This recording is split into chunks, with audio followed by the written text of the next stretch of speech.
Bonjour à tous, j'espère que vous allez bien. Aujourd'hui, on se retrouve sur ma chaîne Les énergies renouvelables.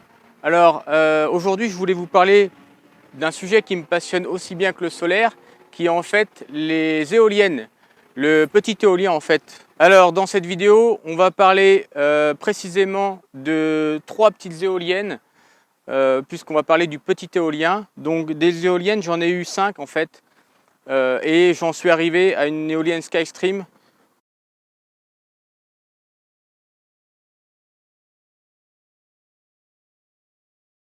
Donc voici une éolienne chinoise qui franchement a des rendements très mauvais. Alors là j'ai branché dessus une ampoule, donc c'est une éolienne qui est en 48 volts. Donc on le voit ici, l'ampoule elle brille. Donc on a branché un pont diode dessus.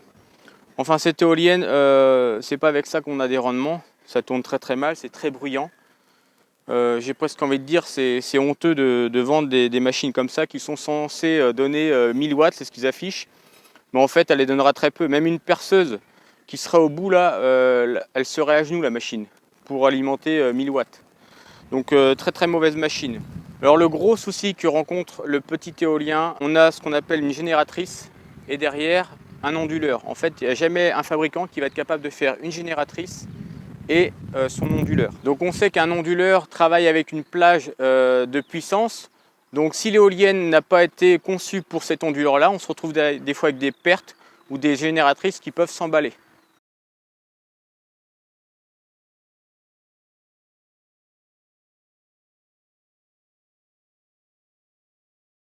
On va parler de cette éolienne que j'ai ensuite fabriquée. C'est une éolienne donc Piggott. Pourquoi Piggott? Parce que c'est en fait Hugues Piggott qui l'a créée, qui l'a inventée. Et aujourd'hui, il existe des formations pour des personnes qui aimeraient créer une éolienne de ce style. Donc la formation, elle dure à peu près 3-4 jours où on fabrique ce qu'on appelle la nacelle. Donc la nacelle, c'est tout ce qui est en acier ici, donc c'est du tube, des cornières soudées. On a ensuite le deuxième jour, on fait ce qu'on appelle ici le stator qui est fait de bobines. Donc on va bobiner à peu près une douzaine de bobines avec un diamètre de câble qui va être différent en fonction des puissances que l'on va obtenir. Celle-ci, elle était fabriquée pour 2000 watts en 48 volts. Et le troisième jour, souvent on colle les aimants dessus, on peint la machine, on fait le safran derrière et on essaie de la lever le quatrième jour en paramétrant les onduleurs. Ce qu'il faut savoir, c'est que sur ces machines-là, souvent on va fabriquer des pales qui vont être faites à partir de bois, du Douglas, chose qui est très compliquée. Alors après, j'ai acheté 2 éoliennes, c'était de la marque Kestrel, qui sont des belles petites éoliennes, mais où on rencontre le même problème, où il y a un fabricant de ces Kestrel-là et un onduleur. Moi j'avais mis ce qu'on appelle un onduleur SMA, qui était un Windy Boy, qui permettait de réinjecter dans le réseau.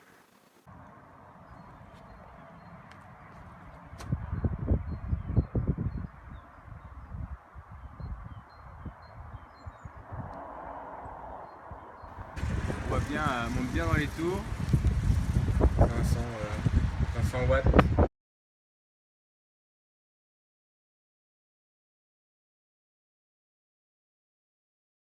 Elle a fait partie des top 10 en 2007 sur tout ce qui était construction écologique et également pour l'industrie. Ces éoliennes-là ont été posées énormément dans tout ce qui était petite usine.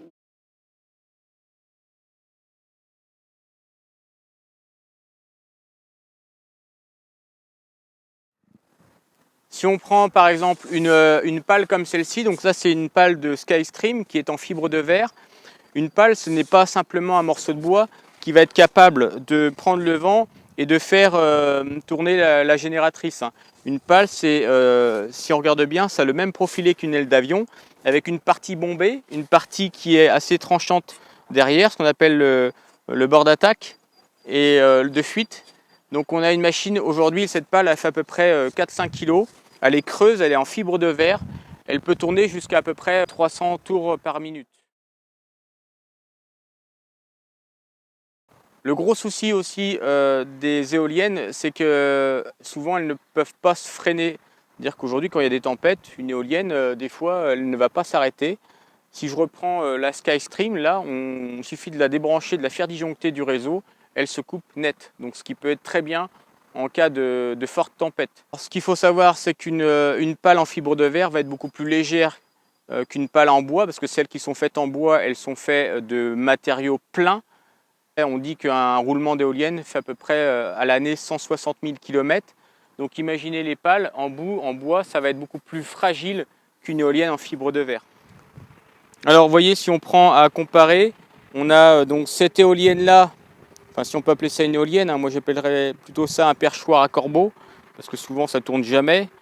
Et là on a ce qu'on appelle une vraie éolienne. Alors celle-là elle est trouée ici, parce que c'est une éolienne de démonstration. L'idée, elle est même plus grosse qu'une bouteille de gaz de 13 kg. Et en termes de poids, elle fait quasiment 100 kg. Donc comme ça, vous la levez pas, c'est pas évident. Donc voilà, elle est montée sur cils en bloc ici, donc on est déjà sur une installation très très sérieuse. Cette éolienne-là, donc, elle possède son propre onduleur qui permet la réinjection du réseau en 220 volts 50 Hz. Plus elle est sollicitée, plus il y a de vent, plus elle est ventilée. Ici, depuis un ordinateur XP précisément, de pouvoir voir le cumul de production depuis sa fabrication à l'année, par jour, par mois. Cette machine-là, elle est connectée au réseau, elle a un système complet, elle est simple à installer. Quand on voit cette éolienne, elle ne dispose pas de safran, c'est pour ça qu'on dit que son design est vraiment particulier. Souvent, ces lames font penser à une lame de cutter, de hachoir. Voilà le profilé. Quand on l'a courbé comme ça, on dirait un sabre. Donc voilà la particularité de cette lame-là. Donc cette éolienne dispose de ce qu'on appelle un sky level. En fait, c'est un morceau en plastique qui va rester sur ce mât-là, et on va pouvoir, depuis l'ordinateur, une fois qu'on est au pied de l'éolienne, pouvoir la régler en fait l'aplomb de la machine grâce aux tiges filetées du bas. Cette génératrice, comme elle n'a pas de safran, elle est obligée d'être super bien équilibrée en hauteur. Avec la connexion ici de l'antenne en Wi-Fi. On a une portée de plus de 50 mètres. Ça fonctionne assez bien pour l'époque. Donc c'était un petit boîtier XB qui fonctionne en Wi-Fi. Donc souvent c'est des mâts galvanisés de chez Petit Jean. L'éolienne était vendue soit avec des mâts de 12 mètres, soit avec des mâts de 15 mètres, soit avec des mâts de 18 mètres, 21 mètres. On arrivait même des fois avec des mâts de 30 mètres. Donc on est bien d'accord qu'avec un mât de 30 mètres, on va avoir des rendements et des vents beaucoup plus réguliers que si vous êtes à des hauteurs de 12 mètres.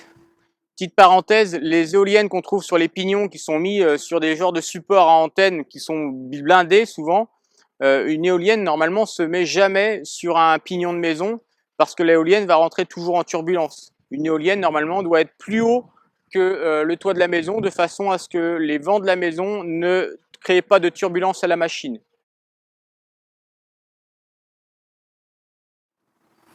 Alors voici un mât qui est composé de 3 morceaux, ce qui est plutôt pratique lorsqu'on veut la déplacer. Pour le transport, c'est plutôt pas mal, c'est moins esthétique. Donc le mât, si on reprend, on va avoir 3 tronçons pour un mât de 12 mètres. Alors cette éolienne dispose d'un support où on va mettre des charnières à l'intérieur et on va utiliser ce qu'on appelle un tire-fort pour pouvoir la relever. C'est pour ça qu'ici on a des trous oblongs de façon à ce que les tiges filetées puissent passer sans forcer. Donc là on a une platine qui fait à peu près 5 cm d'épaisseur. Le mât là on le lève pas, il faut des engins agricoles ou des machines très performantes pour le lever. Plus traditionnel, souvent on faisait un terrassement à peu près de 4 mètres cubes. On coulait du béton avec l'armature ferraille, les treuillis soudés et on faisait appel à un camion pompe. Ils ont mis ce qu'on appelle des aimants néodymes sans balai, donc conçus pour une maintenance minimale. La puissance de rupture magnétique est de 25 kW. Ce qui veut dire que cette machine-là, on peut l'arrêter à tout moment. Il suffit de la débrancher, de la faire disjoncter.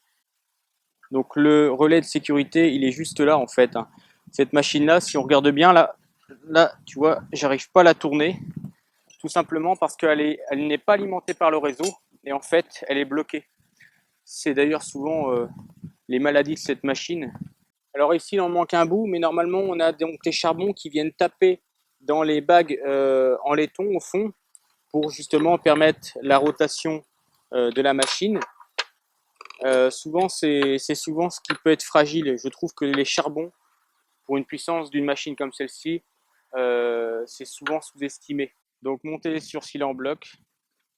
Donc on retrouve ici des silents en bloc adaptés qui sont mis comme ça. Les boulons euh, ont un couple de 10,9, ce qui est de mieux en fait. La résistance d'un boulon, elle est estimée avec des chiffres dessus. Et enfin, on retrouve ici pour cacher et pour surtout protéger de l'humidité, parce qu'une éolienne, souvent, elle tourne énormément en hiver. Enfin, elle tourne tout le temps, la mienne. Donc, on a en fait un boîtier comme ça qui vient se clipser de façon à avoir un truc bien propre. Voilà. Alors, la section de câble est tout aussi importante. Plus il y a de distance entre la maison et l'éolienne, plus la section de câble doit être importante, puisqu'on a une puissance maximale qui est donnée par le fabricant de 2,6 kg. Moi, des fois, je la monte à 4 kg, j'ai des pics à 4 kg, parce qu'elle est beaucoup plus haute, donc elle chope des vents beaucoup plus forts.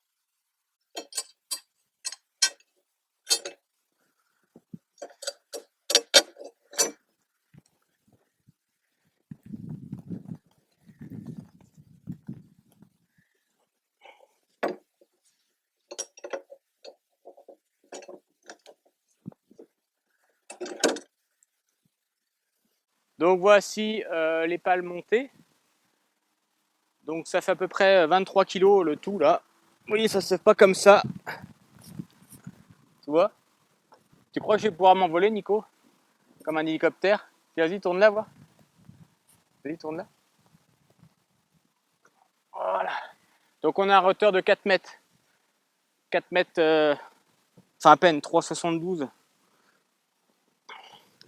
Donc croyez-moi, quand il y a du vent, ça le prend très bien. Donc en fait, les pales sont en fait à l'envers d'une génératrice, enfin des pales normales, parce que là, elle prend le vent par derrière et en fait, elle tient tête. Et on le voit très bien ici, si on regarde l'éolienne là-haut, en fait, alors, elle prend le vent en arrière. Donc là, elle produit, je sais pas, je dirais 200, 300 watts. En fait, une éolienne va faire qu'avoir des pics, contrairement à un panneau solaire. Elle va faire que des courbes très élevées ou très basses. Donc cette machine-là peut produire à peu près entre 0 et 35 kW à la journée, ce qui est plutôt assez intéressant. Alors on appelle ça le petit éolien, c'est quand même pas une petite machine, hein. On le voit, vous voyez, quand je suis à côté. Bon, si je la déplace comme ça, vous voyez. Alors vous voyez, 23 kg, c'est pas très lourd par rapport à la surface. En fait, une éolienne, c'est même bien plus sophistiqué qu'un panneau solaire. Bien en boule du fuselage, on a donc cette pièce-là qui permet de protéger de l'humidité, d'améliorer l'aérodynamisme. On dit également que c'est une éolienne intelligente elle dispose en fait de plusieurs microprocesseurs qui sont capables de contrôler plusieurs entrées de données, comme par exemple la vitesse du rotor, donc des pales, la température de l'alternateur, la ligne de sortie de tension, ainsi que la fréquence de sortie. Donc on les voit ici en fait les microprocesseurs, les puces. Donc c'est vraiment une machine très aboutie. Bon, on voit les condensateurs ici, la carte Wi-Fi là-haut, celle-là à côté. On voit très bien que, en fait, même dans la génératrice, ce qui permet de produire ici, c'est juste ça en fait. Donc c'est ni plus ni moins qu'un alternateur en 48 volts. Après tout ça c'est creux, il y a les balais qui permettent également la rotation de la machine. Mais si vous voyez, si on met à côté, bon là la pale est cassée, mais on voit vraiment que les pales, les autres, elles font ça quoi. Donc une éolienne, ça c'est le minimum qu'on doit avoir. Alors tout le monde ne pourra pas poser une éolienne, hein. Si vous êtes dans un pavillon, même s'il y a un permis de construire, automatiquement, c'est quasiment sûr que ça sera déposé parce que les voisins vous en diront tout simplement. Donc, le panneau solaire est quand même plus abordable, fait moins de bruit et a des rendements quasiment tous les jours. Contrairement à une éolienne, s'il n'y a pas de vent, si elle ne tourne pas, il n'y a pas de miracle, elle ne produira pas. Par contre, des fois, on peut arriver en hiver où le rendement solaire est tellement faible que l'éolien à côté est très très généreux puisqu'on peut avoir des productions. On va dire qu'on peut installer une éolienne quand déjà on a posé des panneaux solaires, qu'on est dans un terrain où on est propriétaire, dégagé de tout voisinage. Elle va produire jour et nuit, des fois elle peut ne pas s'arrêter pendant 15 jours. La production de cette machine, elle s'exprime en kilowatts, elle va entre 2000 à 5000 kilowatts, tout dépend où vous vous trouvez, si c'est une région ventée, tout dépend de la hauteur du mât, tout dépend si on est en bord de mer, enfin ça dépend de pas mal de paramètres. Pour l'entretien, il n'y a pas grand chose. Alors celle-ci, elle est bleutée, elle est marine, c'est une machine qui va résister au sel marin. Après là, tout ça c'est étanche, j'ai jamais vu de carte attaquée, c'est vraiment bien fermé. On a ici un joint torique qui vient donc plaquer. Là ici c'est tout à fait étanche. En fait l'aimant, la partie aimantée se retrouve ici. Les pales c'est pareil, elles sont traitées. C'est de la fibre de verre donc ça craint rien du tout. Le roulement il est interne donc il n'y a pas de frais à prévoir. Souvent les machines quand elles sont arrêtées c'est parce qu'il y a un défaut de carte ou parce que l'alimentation en électricité ne se fait pas. Donc à ce moment-là, la machine s'arrête. Si elle ne tourne pas, c'est qu'il y a un problème. S'il y a du vent et qu'elle ne tourne pas, c'est qu'il y a forcément un souci.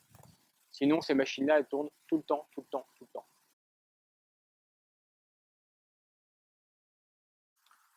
On va parler du prix de cette machine. Alors, ça coûte normalement, je dis bien normalement, parce que moi, j'aurais jamais mis 15 000 euros là-dedans. Tout ce que j'ai, j'en ai à peu près 5-6 génératrices. C'est des machines que je rachète, que je refais. Euh, Mais à 15 000 euros, c'est pas rentable. À 15 000 euros, on peut pas amortir une éolienne. Ça fait plus de 50 ans pour l'amortir. Par contre, au prix où on peut les acheter d'occasion parce qu'elles tournent pas et si on les répare, là, du coup, c'est rentable. Ça reste valable. J'ai presque envie de dire aujourd'hui, vaut mieux chercher une machine qui est pointue comme celle-ci que de s'ennuyer à faire une éolienne pigote comme on voit là, qui est pas jolie en plus, qui vous demandera une maintenance beaucoup plus soutenue. Euh, les pales, sans parler des pales en bois, l'équilibrage, une éolienne, c'est pas trois planches de bout de bois qui se battent en duel, qui tournent autour d'un axe, hein. C'est bien plus compliqué que ça. Si vous avez ça, là, c'est pareil. Ça, c'est pareil, vous achetez ça, c'est bon rien, quoi. C'est bien pour les enfants, pour faire une maquette, mais c'est tout, quoi. Ça, c'est vraiment une éolienne où on a une production, une rentabilité, mais faut pas l'acheter neuf, quoi. Tous les brevets, toute la technologie qui a été inventée, bah souvent, voilà, ça se paye, hein. Mais aujourd'hui, 2021, je pense que le mieux, c'est d'acheter une machine comme ça, à refaire. Alors, si on connaît, tant mieux. Si on connaît pas, bah, il faut se faire aider. Mais c'est une très très belle machine.